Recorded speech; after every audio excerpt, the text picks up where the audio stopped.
We all natural, need super, not the man. God's plan comes. And we're going to read one of these last scriptures here and kind of wrap this thing up. But it's in 2 Corinthians chapter 4, verse 4. And it says, the God of this age has blinded the minds of unbelievers, so that they cannot see the light of the gospel of glory of Christ, who is the image of God. And so even going back to, original topic with Adam and Eve, that's really what the devil's job is to keep everyone, in the dark, and to keep us blinded from what God really has for us. If you really, it's ironic to me that people that have an issue with the Bible, and I'm like, well, what scriptures are you reading? Because from what I know from reading it and what I've experienced, that what God is saying throughout this whole Bible, that if you do what I tell you to do, nothing, you would have more joy, more peace than ever before. He talking about his kids. Now you talking about God killing folks and his wrath on this, that, and the third. He ain't talking about his children. He's not talking about people that is really abiding by what he called them to do. He's talking about everybody else that's following the devil. And I know people don't want to think like, that you're following the devil. There's no in between. There's no middle.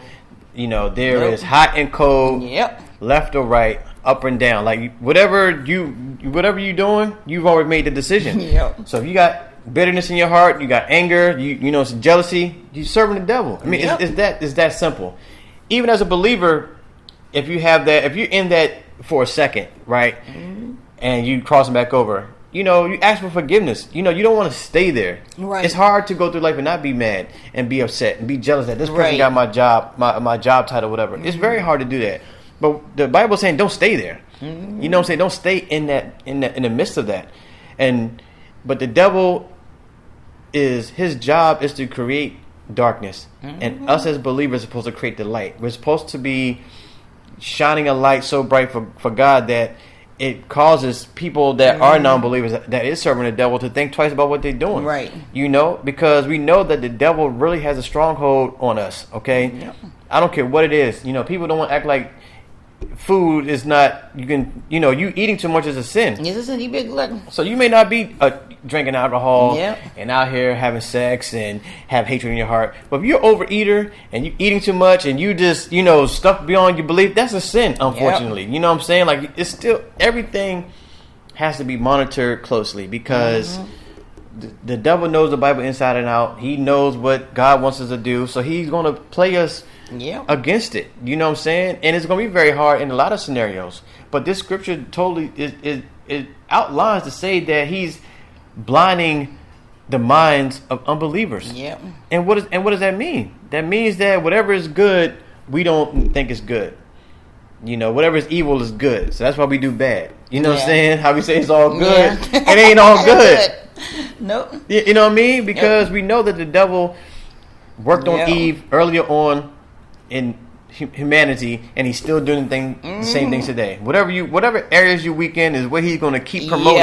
Yes. And before I turn it over to you, yes, he is. The devil does not know any new trick under the sun. Nope. He's going to do exactly the same thing. Okay. Over and over again. So if you have a problem with a person, just trust and believe that person always gonna keep showing up at the right time to get on your nerves. Okay. If you a lustful person, that sexy woman or that attractive handsome man is always gonna come around you. Just know that.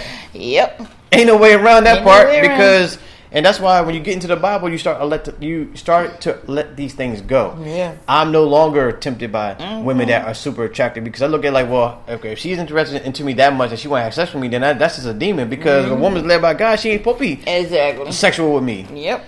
And vice versa. A man shouldn't be, what's up, you know what I mean, trying to, spit game to you if he a man of God. Okay. I know for me, I joke around a lot. That's my personality. But my intentions is not to be like that. You know what I'm saying? And I don't even do that to a lot of people. Just with friends, I'll be joking around and stuff. But even still, people can still take it in the wrong manner. Yep. That's why I had to clean that up too, because I'm like, I can't do that around people, because I'm joking. I don't really see you like that, and I ain't trying to do that. But their perception, like, well, dang, okay, he, Yeah. feeling me, he talking this. Like, no, that's not what I'm trying to do. It's just, an energy, a vibe. I'm just having fun. But so I had to scale that back because I don't want the perception to be like, okay, well, this is what he's trying to do. Yeah. Then let's see what's up. So you got to be very mindful of that. Very mindful.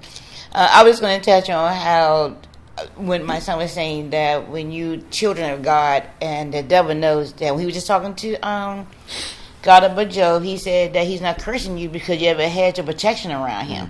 So you have to realize if you actually live in righteous, you do have a hedge of protection around you. The devil can't touch you. But as soon as you open the door to him, he has a permission to come in.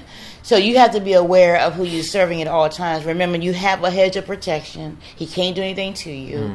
But if you're speaking out of turn with a wrong person, could be someone on your job or whoever, and they're gossiping with somebody and they're talking with you, and you get involved in the conversation, and he's going to send one of his little demons to try to convince you to be a gossiper from now on. Yeah. Talk about somebody from now on. Yep. I'll have hatred from now on. Be envy from now on. So you have to be very aware of what you're saying out your mouth, because that's how the devil catches you, is when you speak. And he only deals with your mind. He can't deal with your heart. So your heart has to be stronger than your mind. Yeah. And once your heart becomes stronger than your mind, you can take over your mind. But the devil, he works with the mind first. He blinded the mind of people. So it's easy to do that. And like you said, don't be familiar who you're speaking with. And like you said, how you're flirting with people. You're supposed to have fun in life. But if this person is always fixated on a man, be nice to them, they want them, then your little sense of humor is going to, like you said, push them over the edge, thinking they really want you. But you're just trying to relax and, enjoy life. And then we have to know the difference of where our boundaries are when we're talking to men and women. I think the energy would tell them whether you're serious or not. Yeah. They can be fixated on you all they want, but your energy is still going to let them know, I'm not trying to go there, but I am a friendly person. Because it is got really sad that attractive women can't even speak to a man unless the man just assumes she want him. Yeah. I mean, he want, but it shouldn't be like that. We should be able to operate in the world, smiling, being friendly. Besides doing Thanksgiving and Christmas, we need to get past just liking each other enough to get through these, holidays.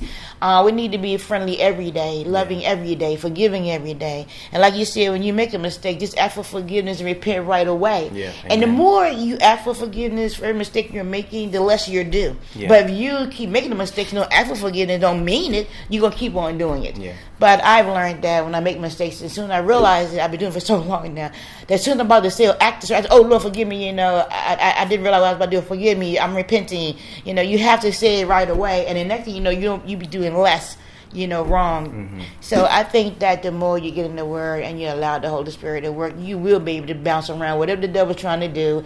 And it's going to be really exciting to see other people that you know right now on your job or in your family change their ways, because you're standing fast in your decision to let God keep the hedge of protection and love around you, and you're living a righteous life. People around you are going to really believe that because you're standing fast in it. You're not going to say it today, then 3 weeks later you're doing something you don't normally do. Yeah. Now you're out of character. So just stand fast in your faith. And the mission is to deliver other people from the devil's clutches. And if you can do that, man, life is going to get a whole lot better. Your neighborhood, your school, your job. He's going to bless you in ways that you don't think he can bless you. Don't ever think that you done did so much wrong that the Lord would not forgive you, because that's what he came for. I don't care what you've done, he will forgive you. Just believe in yourself and his love. Don't worry about the people. The mission working for the devil is to make you realize that, oh, no, you done too much. No, ain't no such thing as done too much. Just trust in his faith and his love for you, and you'll be fine. Amen. All right, cool. So, thank you for joining us today.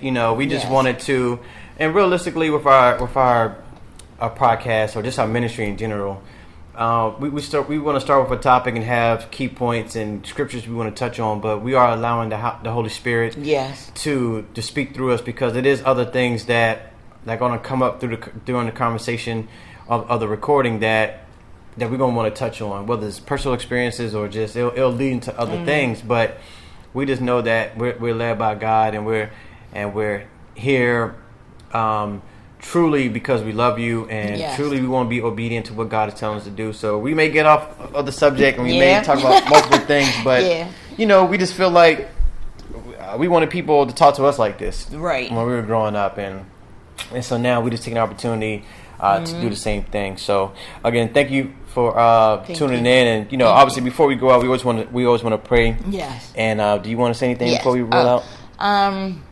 Well, I just wanted to piggyback on what he was saying, far as you could be on topics of one thing and the Spirit's going to lead you in another direction.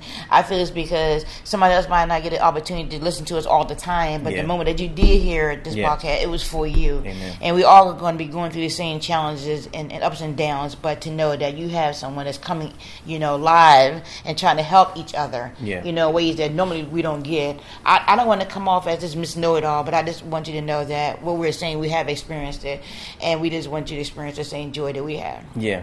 And, you know, this also is for us to get stronger in the Lord and the Bible. Yes. You know, because for me, earlier this year, I just got away from it, you know, business and just trying to study and learn this and learn that. And I just totally got away from praising God and learning the Bible. So this is actually getting me more involved. I'm excited, you know, because the devil will play on your mind, you know. So don't think that he won't. But this allows me to get my own hands on the Bible and really flip through the pages and really take notes and write songs and just talk to my mom and my sister, my brother more about the ministry. And so that's why I'm just very joyful, you know. So thank you, Jesus, for that. Thank you. All right. So thank you, Lord God, as we close out.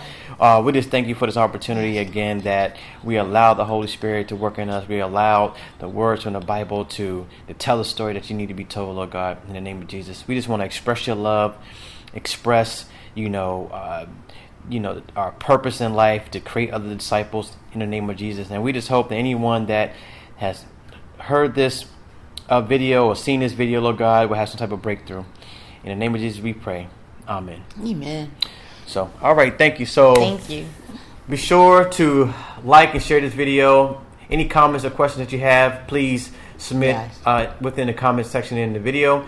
We would love to hear from you and try to help out as much as we can to address some of the problems that you may have, or, you know, let us know how the devil's working on you and how you've been delivered. You know, what's some of your thoughts on what we said? You know, so leave some type of information in the comments below, and we'll be sure to get to that whenever we can. So I'm Joshua theSavior. This is my mom Vivian, and this is Hands on the Bible, and we're saying goodbye. Goodbye. In the name of Jesus. Have a blessed day.